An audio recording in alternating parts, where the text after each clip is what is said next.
Oi, pessoal, vamos lá? Mais um pouquinho aqui, quebrar nossa cabeça, certo?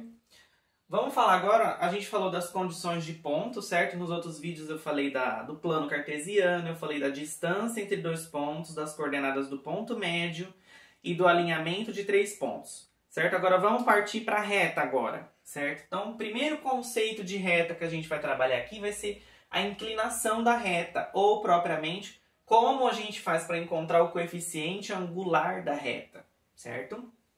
Então, eu coloquei aqui uma representação genérica de uma reta, certo? Então, por essa reta, temos infinitos pontos, na verdade, né? Ela pode se prolongar tanto para cá quanto para cá. E eu peguei dois pontos genéricos dessa reta. Por quê? Para a gente determinar o coeficiente angular, a gente precisa de dois pontos no mínimo, certo? Então, vamos pensar aqui. Então, olha só. O que é essa inclinação da reta? Aqui a gente percebe que tem uma certa inclinação, certo? Um ângulo entre o eixo do x e a reta. Esse mesmo ângulo, ele se repete aqui, se a gente prolongar uma reta aqui em relação ao ponto YA, certo? Em relação ao ponto A. Essa inclinação é a mesma inclinação daqui. Se eu prolongar uma reta aqui em cima do ponto B, também vamos ter a mesma inclinação, certo? Como que a gente faz para determinar essa inclinação da reta?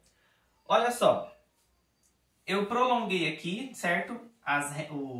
Passei uma reta no ponto B e no ponto A, tanto horizontal quanto vertical, e a gente percebe aqui, ó, a formação de um triângulo, se a gente parar para observar bem. E não é um triângulo qualquer, é um triângulo retângulo, certo? Nós estudamos muito triângulo retângulo.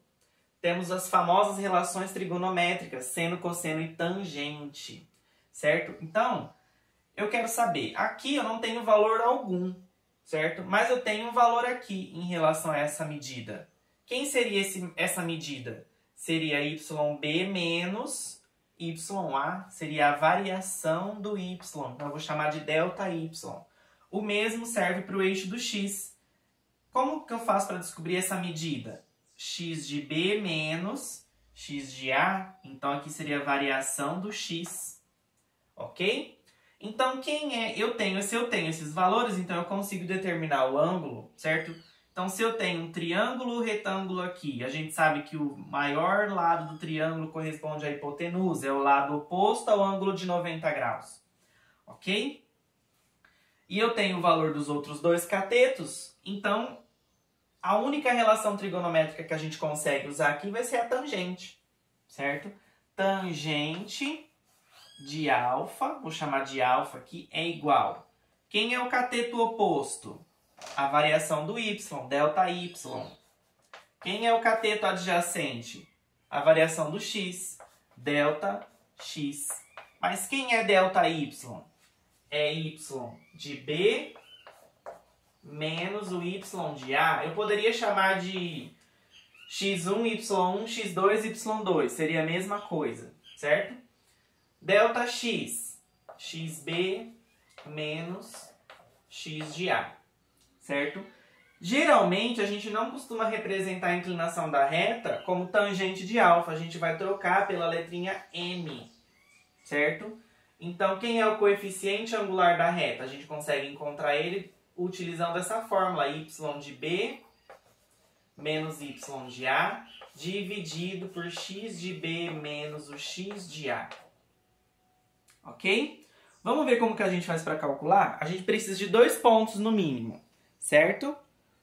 Deixa eu apagar aqui para a gente poder fazer uma continha rápida. Só para a gente testar a nossa fórmula. Né? Não adianta nada apresentar a fórmula e a gente não saber testar. Então, eu vou pegar o ponto A, menos 5 e 4, e o ponto B, 3 e 2, certo? Vamos ver se a gente consegue calcular a inclinação. Então, a nossa inclinação vai ser y de B menos y de A, 2 menos 4, dividido x de B menos x de A, 3 menos 5, 3 menos 5, 2 menos 4, menos 2, dividido por 3, menos com menos, mais 3 mais 5, 8 menos com mais, certo? O 8 no denominador é positivo, menos com mais, menos. 2 não dá para dividir por 8, mas essa fração aqui a gente consegue simplificar ela por 2. 2 dividido por 2 vai dar 1. 8 dividido por 2 vai dar 4. Então, a inclinação da nossa reta é menos 1/4, certo?